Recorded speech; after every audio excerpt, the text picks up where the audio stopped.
ये जो गुस्सा है, ये जिन इनको लीड करते हैं, तो गुस्से की वजह से भी तो हमारी अपनी हेल्थ पे असर होता है ना? देखें, वो जिसे हम क्रॉनिक एंगर कहते हैं, ऐसा हाँ। गुस्सा जो कि काफ़ी सालों से आपके अंदर मौजूद है और आप उसे रिप्रेस्ड कर रहे हैं, आपके अंदर वो जो है ना, यूँ समझ लें कि आपने उसको दबा के रखा हुआ है और गुस्सा बार-बार आप करते हैं और एक आपका लाइफ़स्टाइल बन चुका है। तो ये क्रॉनिक एंगर होता है। तो क्रॉनिक एंगर डेफ़िनिटली आपके अंदर बहुत सारी, एक नहीं कई सारी ऐसी जिस्मानी बीमारियों का बायस हो सकता है। फॉर एग्ज़ाम्पल जैसे कि जो है ब्लड प्रेशर जो है, हाई ब्लड प्रेशर, वो एंगर के साथ रिलेटेड है। इसी तरह से हार्ट डिजीज़ेज़ हैं, वो एंगर के साथ रिलेटेड हैं। इवन जो रेगुलर जो हार्ट बीट है, वो एक प्रॉपर जो है ना, उसका एंगर के साथ एक लिंक है। फिर इसी तरह से जो टाइप 2 डायबिटीज़ है, जो एज के साथ लोगों को होती है, उसके होने के चांसेस काफ़ी ज़्यादा हैं गुस्से की वजह से। सो जो रिप्रेस्ड एंगर है, ये एक ऐसी चीज़ है जो कि आपको जिस्मानी तौर पे बहुत ज़्यादा नुकसान पहुँचाती है और ना सिर्फ जिस्मानी तौर पे ये बीमारियां पैदा करती है, इसके साथ साथ आपके अंदर नफ्सियाती बीमारियों का भी बायस बनती है। फॉर एग्जांपल ये आपके अंदर एंग्जाइटी, स्ट्रेस, ये चीज़ें डेवलप कर सकती है, जिसकी वजह से आपके अंदर हमेशा के लिए एक बीमारी पैदा हो सकती है। फॉर एग्जांपल आप बहुत ज़्यादा डाउन फील कर सकते हैं या बहुत ही एंग्शियस फील कर सकते हैं और आपके रिलेशनशिप जो है वो ख़राब होते चले जाएंगे। तो अगर आपकी साइको सोशल जो आपकी एरियाज़ हैं, जिसमें ख़ास करके आपके सोशल रिलेशनशिप्स हैं, और वो अगर इम्पैक्ट होते चले जाएं और because of that chronic anger, तो आप देखें कि आप लाइफ में बिल्कुल अकेले रह जाएंगे, क्योंकि जो जो आपके साथ थे आपने सबको एक एक करके अपने से दूर कर दिया अपने गुस्से की वजह से।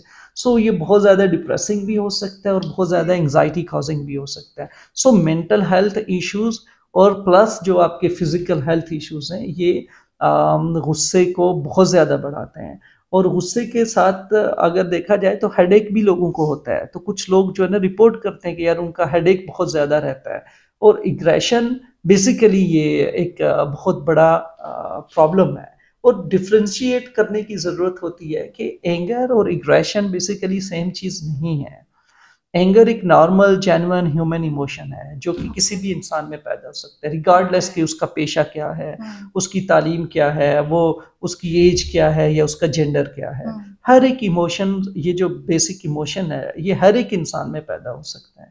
ठीक है। अब इस गुस्से का पैदा होना और आगे जाके इसका जो वो एग्रेशन में कन्वर्जन होनी या एग्रेशन तक पहुंचना, वो एक पूरा सफ़र है जिसकी मैनेजमेंट आज हमने डिस्कस करनी है कि हम कैसे एंगर को यहाँ रखें और इसे एक्सप्रेस कर लें पॉजिटिवली और इग्रेशन को ना आने दें।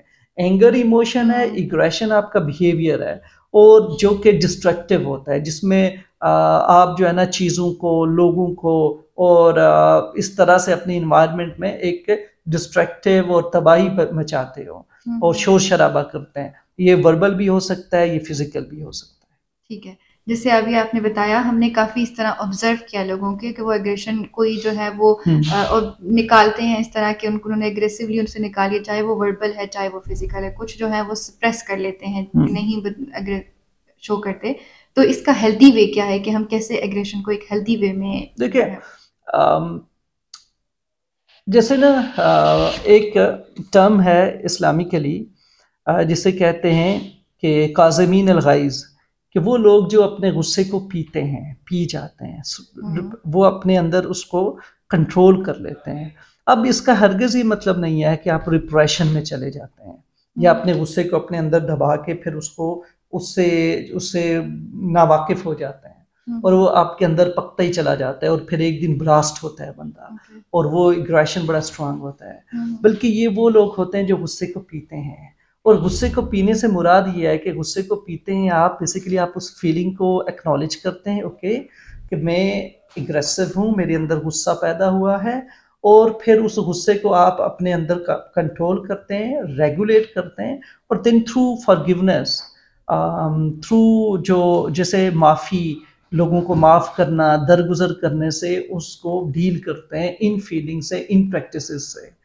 ये वो एक जो टर्म है जिसे काज़मीन अल-गैज़ कहते हैं, कि गुस्से को पीने वाले लोग, ये एक बहुत अच्छी मैनेजमेंट है।